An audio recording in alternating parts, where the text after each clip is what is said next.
En 1633, en Estambul, Lagari Hassan Çelebi, para conmemorar el momento del nacimiento de la hija del sultán Murad IV, se ató un cohete de 7 alas utilizando 140 libras de pólvora. Lagari proclamó antes del lanzamiento: «Oh, mi sultán, sea bendecido, voy a hablar con Jesús». Después de ascender en el cohete, aterrizó en el mar. Increíblemente sobrevivió y al nadar regresó a la tierra y proclamó: «Oh, mi sultán, Jesús le envía sus saludos». Vamos a hablar de la conquista del espacio. Culturizando presenta Cosas muy importantes con Daniela y Federico. Bienvenidos a Cosas Muy Importantes. Muy importantes. Episodio 55, lo que es lo mismo el quinto episodio de nuestra quinta Y temporada. no hay quinto malo. Exactamente, aquí estamos ya con nuestra Lucía. Como siempre nos ha acompañado Lucía en estos últimos episodios, pero esta vez está fuera de mi barriga, está en mis brazos. Está en los brazos, es una cosita. Es una cosita, nuestra Lulú. Vamos a publicar una foto en las redes que me acaba de tomar Capo sin ningún tipo de consentimiento. Ni misericordia. Ni misericordia. Para que ustedes vean este mágico momento de Lulú participando en esta grabación. Ok, ¿quién no ha tenido alguna vez sueños de ser astronauta? Ay, yo sí lo soñé. A mí me encantaba. Yo Imaginar, ¿sabes? Que podía viajar al espacio. Es una cosa terrible. Yo siempre fui muy consciente de que vivía en Venezuela y era muy difícil. ¿En serio? Siempre he sido muy realista con mis sueños, realmente. Ay, qué horror. Bueno, fíjate, lo que era alcanzar las estrellas, conocer otros mundos, explorar el espacio, a mí siempre me pareció atractiva esa idea y hoy en día de alguna manera lo vivo a través de mis hijos, porque Mateo, el mayor de nuestros hijos, tiene una gran fijación con el tema espacial. Fíjate que si bien yo siempre fui muy realista con mis sueños, con los sueños de ellos pienso distinto. Ah, bueno, eso es una de las cosas que te da la paternidad, o que te debería dar la paternidad. Sí. Ojo, no todo el mundo tiene ese chip.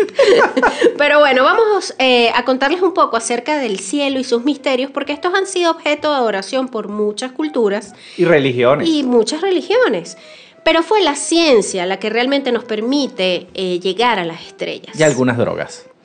Sí, pero hoy vamos a hablar de la ciencia, porque nosotros hicimos un programa de drogas hace tiempo y al final no lo publicamos porque realmente era súper aburrido. Un desastre. Si ustedes quieren oírlo, bueno, déjennos un DM y de pronto se lo mandamos así como, bueno, escúchenlo. Pero realmente era súper aburrido. Pero en fin, vamos a hablar de la carrera espacial. Vamos a hacer un recorrido, digamos que por esas historias a través de los hombres o de las motivaciones y las anécdotas más increíbles detrás de la conquista del espacio. Tú sabes que cuando yo era chiquito, había una serie de libros que eran los libros de lo inexplicable y todo esto. Y había muchos libros de un señor que se llamaba, o se llama, porque todavía está vivo, Erich von Däniken. Ajá. Este señor tenía toda una teoría de que han habido extraterrestres, astronautas en la antigüedad. Los antiguos astronautas. Exactamente. Esto es toda una pseudociencia. Y me deberías tomar una foto porque me parezco a Giorgio.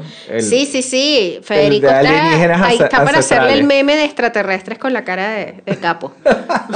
Tiene cara de que tiene 12 días sin dormir, señores. Lucía tiene 12 días y aquí. Sí.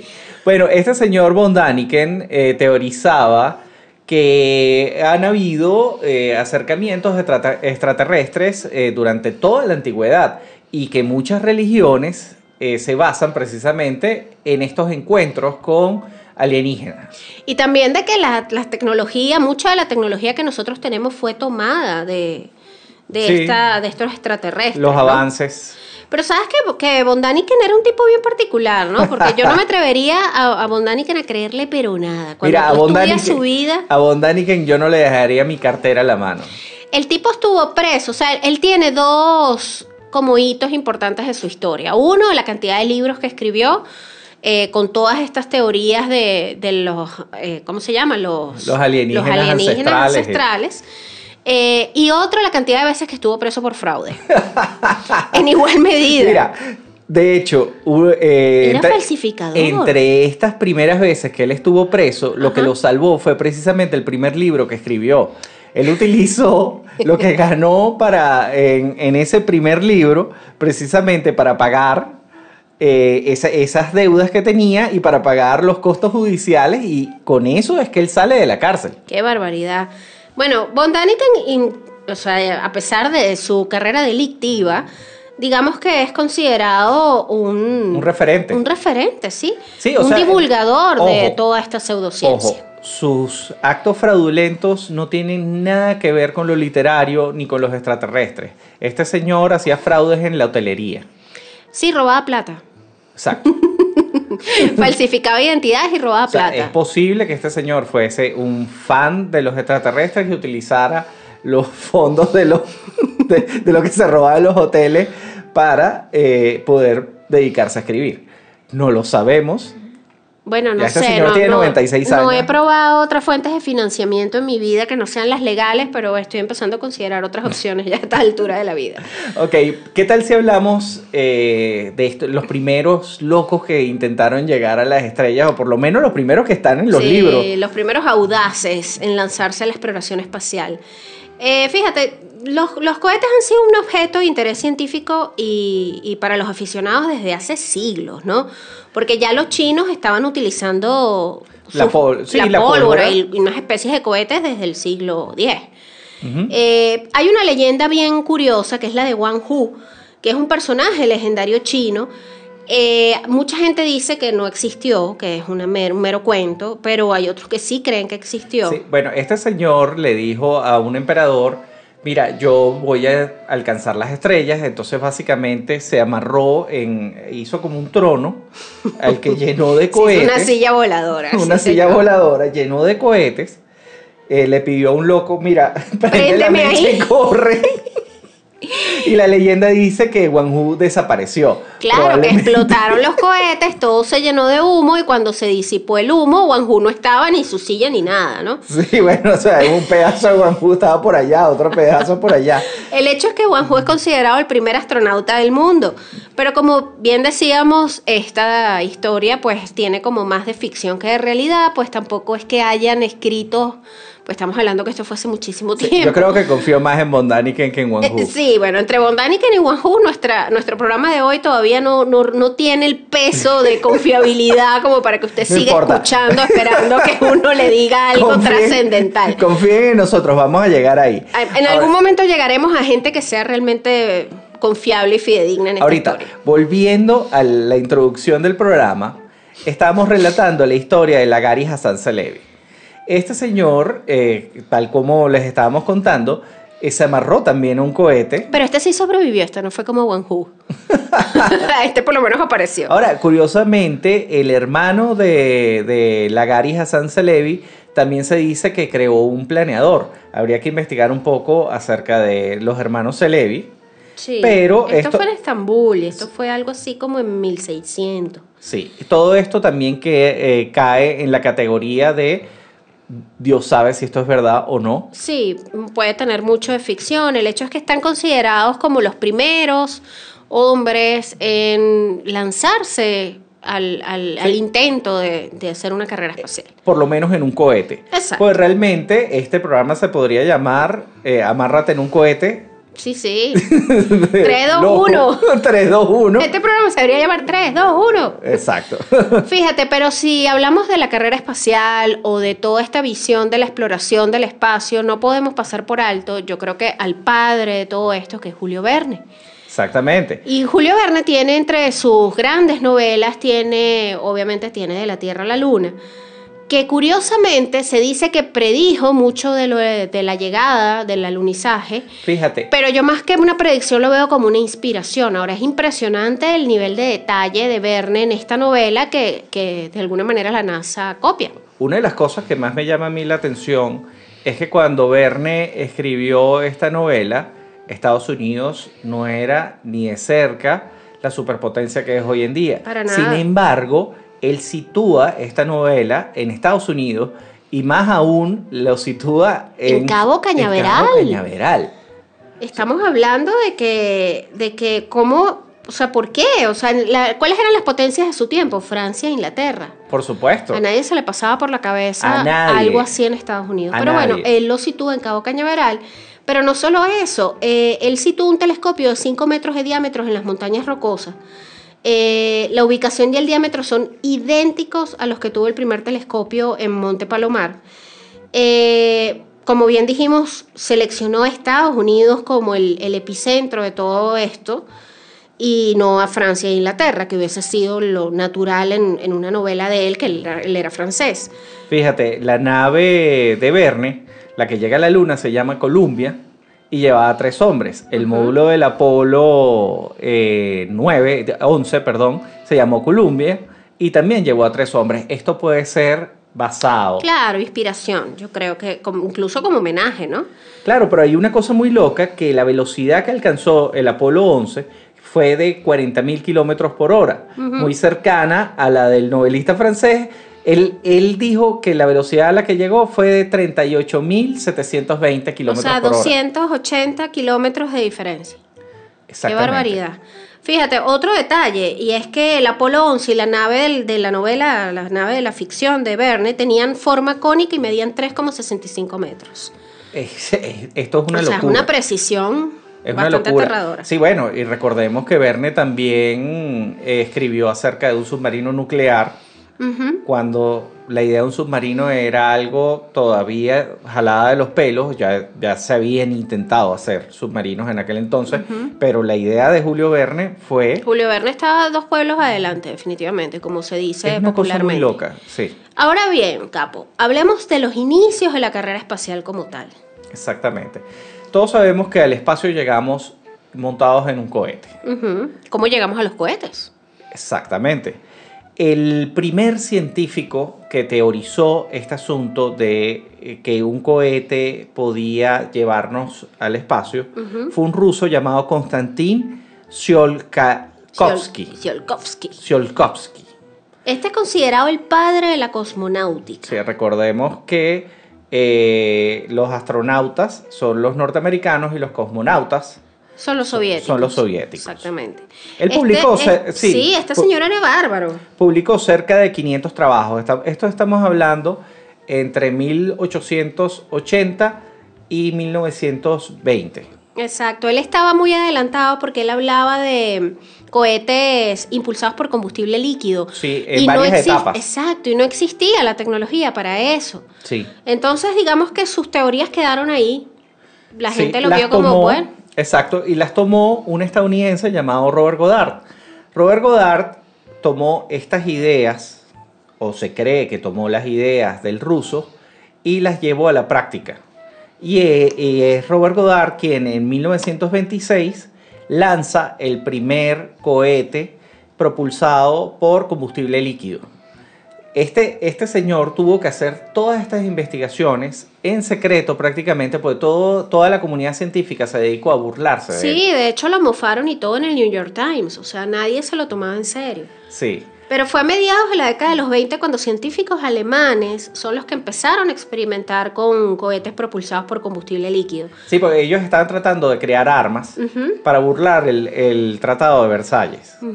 Y es justamente aquí cuando aparece este gran genio que es Wernher von Braun. Sí, sí. Él agarró las ideas de Robert Goddard y las mejoró, las llevó a otro nivel. Ahora, fíjate qué curioso, ¿no? Tenemos el origen en Rusia, la continuación en Estados por Unidos, un norteamericano y el desarrollo en Alemania. Es un alemán el que lleva... Acá, claro, el que cumple con... Sí, que lleva el sueño. Ahora, ¿qué es lo que creo yo? Cualquiera de estos, si hubiese tenido el financiamiento... Y la libertad, quizás. Y la libertad lo hubiese podido llevar. Pero ¿qué pasó? El gobierno de Hitler, o sea, Hitler le interesaba tener estas armas y financió Y von duramente. Braun realmente no era un hombre inclinado hacia lo bélico, aunque tenía sus tendencias nazis, aunque Estados Unidos intentó borrarlo, pues se sabe, eso vamos a hablar más adelante. Sí, bueno, pero él realmente era un hombre de ciencia. Hay pero una burla sí. en la película de Kubrick, precisamente, de que él se le levantaba el brazo. El bracito con el saludo de... Exacto, Heil Hitler. Pero bueno, el hecho es que este señor era un hombre movido por la ciencia, pero como... alguien bien flexible en su moral para poder llevar sus objetivos a cabo, que al final era la exploración espacial. Él se acomoda a la situación del momento, que era la guerra, y trabaja para los nazis en la creación del famosísimo B1 y B2. Exactamente. Nosotros tenemos una participación especial en este episodio de hoy de nuestro colega podcaster Carlos Domínguez de Crónicas de Ares, a quien le consultamos sobre el B1 y B2, y esto fue lo que Carlos nos dijo. Hola, ¿cómo les va? Soy Carlos Domínguez de Crónicas de Ares y me han pedido que hable de los cohetes B1 y B2 que fueron utilizados por la Alemania nazi, desarrollados por la Luftwaffe, la Fuerza Aérea Alemana, durante la Segunda Guerra Mundial. Se habla que este armamento justamente fue diseñado debido o como consecuencia al Tratado de Versalles, que prohibía la fabricación de todo tipo de armamento pesado a la Alemania que había perdido la Primera Guerra Mundial. Sin embargo, el apartado de los cohetes no entraba dentro de este tipo de armamento militar, y en Alemania comenzaron desde incluso el año 1927 a desarrollar la posibilidad de diseñar algún cohete como arma bélica. Las primeras experiencias surgieron de la Asociación para el Desarrollo de la Astronáutica. Varios de miembros destacados de esta asociación se pusieron a disposición del gobierno alemán. El colaborador más eficiente fue el joven Wernher von Braun, antiguo miembro de esa asociación astronáutica, que fue prácticamente un sueño de su vida desarrollar y trabajar en este tipo de cohetes. Se prepararon planos para la construcción de estos cohetes de largo alcance, hasta que en el año de 1935 Hitler aprobó este proyecto ya dentro del desarrollo del Tercer Reich, y decidió facilitarle todos los medios para poder llevar a cabo la realización en un lugar secreto escogido por el propio von Braun, quien fue el director técnico del proyecto del desarrollo de estas bombas. Estas bombas, o en este caso en estos cohetes, se llamaban B1 y B2. El primero, el B1, era de la marca Fieseler, diseñadora de aviones, constructora de aviones alemanes. Era un misil guiado, el B1, justamente el primero en ser utilizado en la guerra. Se puso en utilización justamente cuando ya Alemania estaba en la etapa más crítica de la guerra, cuando ya tenía prácticamente a los aliados y soviéticos encima invadiendo Berlín, entre junio del 44 y marzo de 1945. Estos cohetes tenían un diseño, un fuselaje de acero, alas de madera, contraenchapada, tenía un pequeño reactor y eran lanzados desde justamente una plataforma, una lanzadera, o desde aviones Heinkel. Tenía un piloto automático, un cronómetro de retroceso que era justamente el que programaba el momento en el que debía dejar de volar y caer sobre el objetivo. Un silencio repentino que era que, motivado a que se apagaba este cohete, indicaba que iba justamente a explotar. Luego se diseñó el B2. El B2 era ya prácticamente un misil balístico. Tenía mucha más autonomía, poder de distancia, era mucho más veloz, y justamente era utilizado por la propaganda nazi como un elemento de venganza contra Londres por los bombardeos que había sido sometida Alemania justamente por el país británico. Se habla de un diseño, o fueron construidos más de 30.000 bombas entre B1 y B2, estos cohetes. 10.000 fueron lanzados a Inglaterra, 2.400 a Londres, y sirvió como elemento para provocar una devastación de hasta más de 6.000 y tantos muertos para la Alemania nazi en los bombardeos contra justamente Inglaterra. Es importante destacar que fue justamente estos cohetes B1 y B2 los primeros misiles guiados, misiles balísticos que se utilizaron en una guerra. Soy Carlos Domínguez de Crónicas de Ares.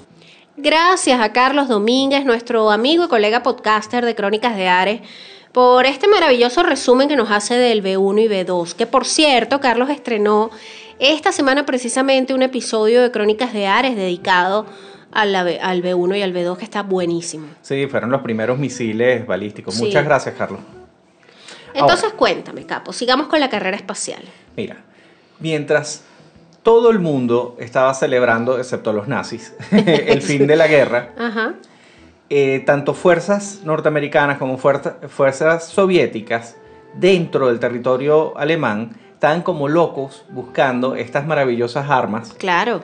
Claro, o sea, obviamente nadie tenía misiles en ese entonces, No. solamente Alemania tenía misiles. Ujú. Entonces, tú tenías a los soviéticos por un lado y a los norteamericanos. Para suerte de los norteamericanos, Von Braun dice, yo me voy con ellos, Claro. ¿ok?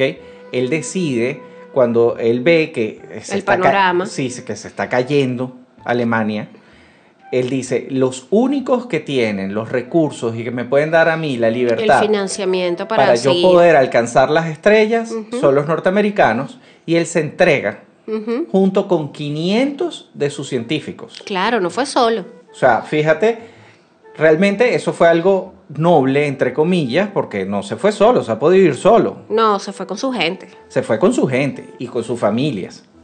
Él se Exacto. entrega a las fuerzas norteamericanas. Sin embargo, los soviéticos tenían un arma secreta, Eso es tan soviético. que ellos tenían a su propio científico genio. Sí, pero lo tenían desterrado en Siberia. Exactamente, a él lo sacan de Siberia. Porque a Estamos ese hablando- pobre señor lo tenían preso por una supuesta traición, porque entre ellos estaban con lo de la purga esta, echándose tierra unos con otros, y lo había delatado un colega que realmente lo que le tenía era envidia. Exacto, entonces vamos a hablar de quién era Sergei Korolev. Ujú. Fíjate, Von Braun y Korolev son las dos mentes maestras detrás de lo que es la carrera espacial durante el siglo XX. Korolev era un hombre bastante interesante, me atrevo a decirlo, y que como todos los soviéticos que aportaron grandes cosas durante esa época, lo trataron terrible, ¿no? Finalmente muere prácticamente en el anonimato. Y hoy en día, si bien está enterrado en la muralla del Kremlin, su tumba de broma tiene nombre. Entonces, ¿quién fue él? Fíjate, este fue un hombre que nació en una provincia de Ucrania, realmente muy humilde, un origen muy humilde. A él su papá lo abandona cuando él tenía apenas 3 años. Él cree, la mamá le dice siempre que su papá estaba muerto. Él dio al papá por muerto hasta que creció y supo que el papá realmente lo había dejado porque no tenía plata y tenía problemas económicos, y se piró, como decimos en criollo. El hecho es que este señor era un joven, un niño muy introvertido, un niño muy precoz. De hecho, en la parte intelectual aprendió a leer siendo muy pequeño. Y cuando tú escuchas la vida de él y la vida de Von Braun, hay muchos paralelismos, ¿no? Exactamente, una de las cosas en las cuales se parecen Von Braun y Korolev es precisamente en esta lectura precoz. Exactamente. Eran ávidos, o sea, se decía que... Pero niñitos de 4 años que eran capaces de leerse la prensa completa. Exacto, se decía que tú no le podías dejar nada a Korolev cerca porque agarraba y lo leía desde el principio hasta el final. Él empieza a educarse como carpintero, pero su verdadera afición era la aviación. Ujú. Y desde muy jovencito empieza a crear distintos prototipos y modelos, y esa era su pasión, la Sí, aviación. él era un poquito mayor que Von Braun. Von Braun nació en 1912 y Korolev nació 5 años antes. Exacto. Son bastante contemporáneos. Sí. Estamos hablando de los principios de la aviación. Totalmente. Bueno, él obviamente empieza a participar como todos en aquella época, en los partidos políticos de trabajadores, de tal, no sé qué, mientras se va preparando en su carrera. Y de la aviación empieza a indagar sobre todo lo que es la parte espacial, y empieza también a inventar cualquier cantidad de cosas relacionadas a la exploración espacial. ¿Qué ocurre? Al finalizar la Segunda Guerra, que empieza todo el tema que se empiezan a delatar unos con otros, el ambiente es tenso. Eso fue antes. Eso fue antes de terminar la guerra, exactamente, porque de hecho cuando termina la guerra es que a él lo mandan a buscar a Siberia. Sí, fue durante la purga. Durante la purga, a él lo delata un colega que se dice que lo que le tenía era una envidia terrible. A él lo detienen, ni siquiera le hacen un juicio justo, nada, lo mandan a Siberia. Él en Siberia, bueno, se enferma, pierde los dientes, o sea, le pasa de todo, pero sobrevive, Sí, milagrosamente. el que lo salva es precisamente Tupolev, el gran creador de aviones. Ajá. Es un ingeniero soviético. Ujú. Una de las cosas que también ayudó a Korolev es que se necesitaban ingenieros por el Exactamente. tema de la guerra. Entonces, básicamente, había como un curso rápido de Sí, ingeniería. te graduó en 3 días. Una cosa así, necesitamos ingenieros. Iba a hacer una Apréndete referencia, todo. pero era demasiado local y no quiero que sea muy local el episodio de hoy. Pero el hecho es que lo gradúan rápido. Él era brillante, sin duda era una mente brillante. Bueno, primero lo mandan a buscar a Siberia, así como ve a ver si Korolev sigue vivo, porque el tipo era genial, pero lo mandaron para Siberia. Le dieron 10 años. Sí, se Porque lo traen. Sí, supuestamente porque sus ideas técnicas, iban en contra de las ideas del partido. No, una cosa absurda. Bueno, Stalin. Comunista absurdo. Stalin. El hecho es que él nunca le guardó rencor a Stalin. Fíjate que él más bien le tenía mucha admiración y respeto a Stalin. Exacto. Él nunca lo culpó por eso que a él le ocurrió. A él lo traen, le vuelven a hacer un juicio, le Pero es que reducen si llega a culpar a Stalin, lo mandan 20 años más. Sí, bueno, ahí sí no sobrevive. Pero no, se dice que nunca le guardó rencor. El hecho es que lo ponen a colaborar directamente con el Ejército Rojo, pero en todo el área de ingeniería, de aviación, de armas, sobre todo. Y una vez finalizada la guerra, se establece que el nuevo campo de batalla o las nuevas fronteras son el espacio. Y el nuevo campo de batalla es el cielo. Entonces, digamos que ambas potencias vacían todo su esfuerzo en esto, ¿no? En explorar, en desarrollar y en competir. Sí, porque una de las ideas principales que tenían los soviéticos era llevar un arma nuclear hasta Estados Unidos. ¿Cómo? Con un misil. Exacto. ¿Quiénes tenían misiles? Bueno, ya los nazis tenían. Entonces, ¿qué? Los estadounidenses se llevan a Von Braun con todo su conocimiento. Los soviéticos consiguen planos, consiguen cualquier cantidad de información que se llevan a la Unión Soviética y ponen a Korolev, que era brillante, a trabajar en esto. Y empieza esta competencia que lo único que consiguió fue crecer y crecer y crecer y Sí, es una pero locura. Es muy loco porque al final fue positivo. Claro, porque, ojo, las potencias lo estaban utilizando como con fines bélicos, ¿no? Estamos hablando de que entramos en la Guerra Fría, etcétera. Pero estos hombres realmente eran un par de apasionados de la ciencia y de la exploración. Ellos no tenían, su interés nunca fue las armas. Bueno, con decirte que Korolev, y este paralelismo lo tiene con Von Braun, él trabajó como divulgador y él firmaba con un seudónimo, era el profesor no me acuerdo, Sergeyev, era como su seudónimo, y él firmaba guiones de televisión y de películas, ¿no? Como divulgador. Y esto también lo hizo Von Braun. Sí, bueno, yo les puedo contar un poquito acerca de Von Braun. A diferencia de Korolev, Von Braun nació en cuna de oro, como se dice aquí en Latinoamérica. Sí, era una familia aristócrata. Una familia de aristócratas en Polonia, pero en aquel momento era parte de Alemania. De Alemania, sí. Este señor tuvo la mejor educación posible. Se gradúa de ingeniero en el año 32, después hace el doctorado en física y después otro doctorado en ingeniería aeroespacial. O sea, es una cosa... Era un cráneo. Un cráneo. Él, obviamente, cuando comienza todo este asunto de los nazis, él dice, ¿cómo consigo recursos para lograr mi sueño, sueño, que son las estrellas? El sueño de Wernher von Braun era viajar al espacio. Siempre fue ese. O sea, su ideal era llegar al espacio. Y claro, y los nazis fueron útiles para eso durante un tiempo, y él fue útil para los nazis con las armas, los misiles balísticos. Exactamente. Bueno, cuando obviamente termina la Segunda Guerra Mundial y Von Braun se entrega a las fuerzas norteamericanas, a él y a su grupo de científicos los mandan a Texas. Sí, los apresan, de hecho. Sí, inicialmente, y comienzan a trabajar para la Fuerza Aérea Norteamericana. ¿Qué es lo que sucede? La cosa se les pone muy difícil a los norteamericanos. Ellos tenían a Von Braun trabajando a media máquina, mientras que tenía a Korolev trabajando como un loco. Korolev crea el primer misil interbalístico, es que se llama. Sí, el primer misil balístico, interbalístico, que podía... que era capaz de llevar una bomba atómica desde la Unión Soviética hasta Estados Unidos. Eso fue un golpe duro para Estados Unidos, quienes venían trabajando tímidamente con Von Braun porque les preocupaba mucho el pasado nazi. Por supuesto. Entonces, ¿quién había trabajado con Von Braun? Walt Disney, que sabemos que no comía cuento con trabajar con los nazis, porque no lo quiero decir porque no tengo pruebas, pero tampoco tengo dudas, pero Walt Disney no dudaba si tenía que levantar la manito. Pero bueno, el hecho es que pone a Von Braun a trabajar de guionista en una serie que se llamaba Men in Space, creo. Pero no lo estaban aprovechando. Sí, él en un momento determinado básicamente tenía esta labor de enseñar sobre el espacio. Sí, el divulgador científico, pero el tipo era un cráneo y mientras tanto tenías a los rusos sin jugar carritos, sino enfocados.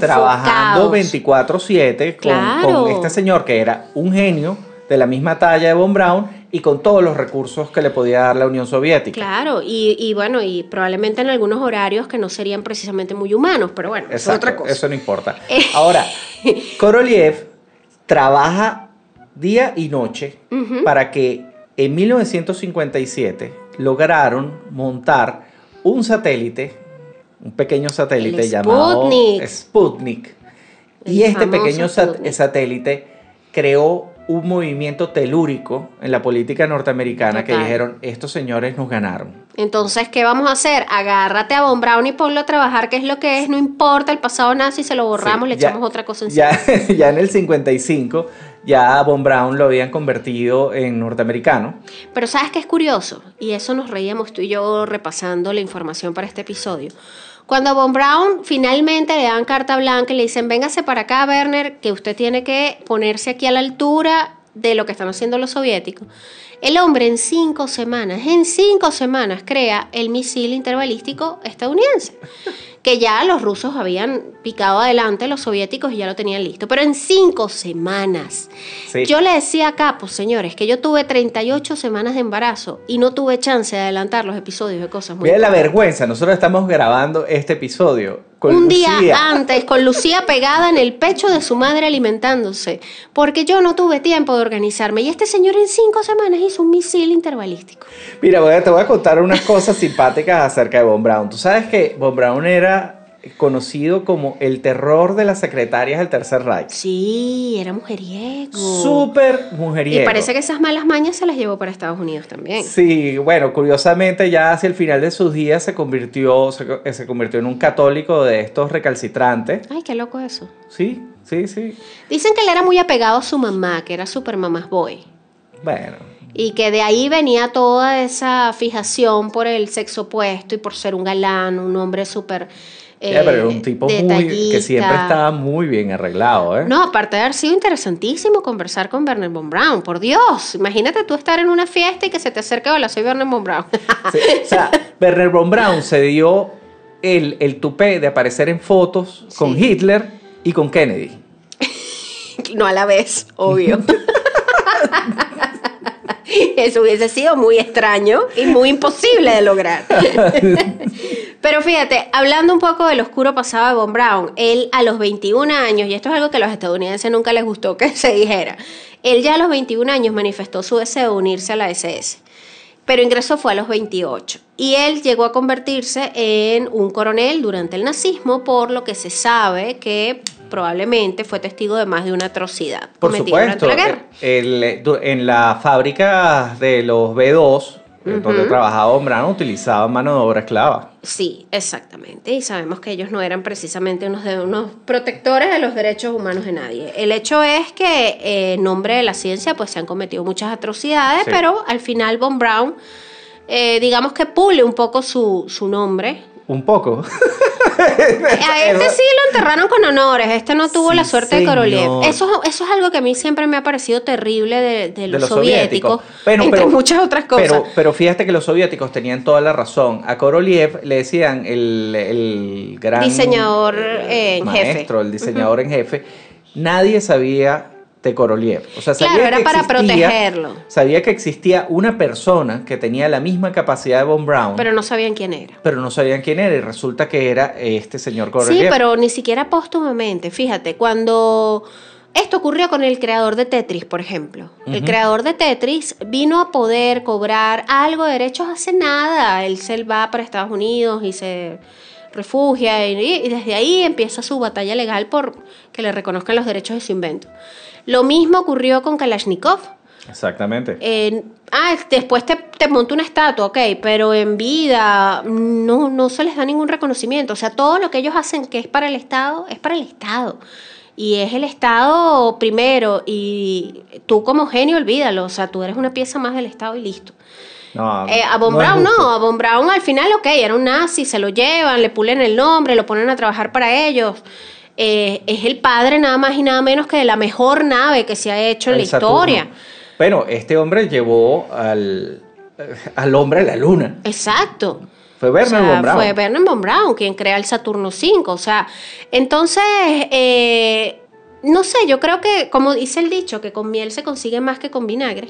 Exactamente, eso fue lo que pensó precisamente von Braun a la hora de entregarse a las fuerzas norteamericanas. Fue muy inteligente entregándose a los americanos y no a los soviéticos. Sí, bueno, este señor fue invitado a la Casa Blanca. Sí, exacto. Y ahí su foto con Kennedy.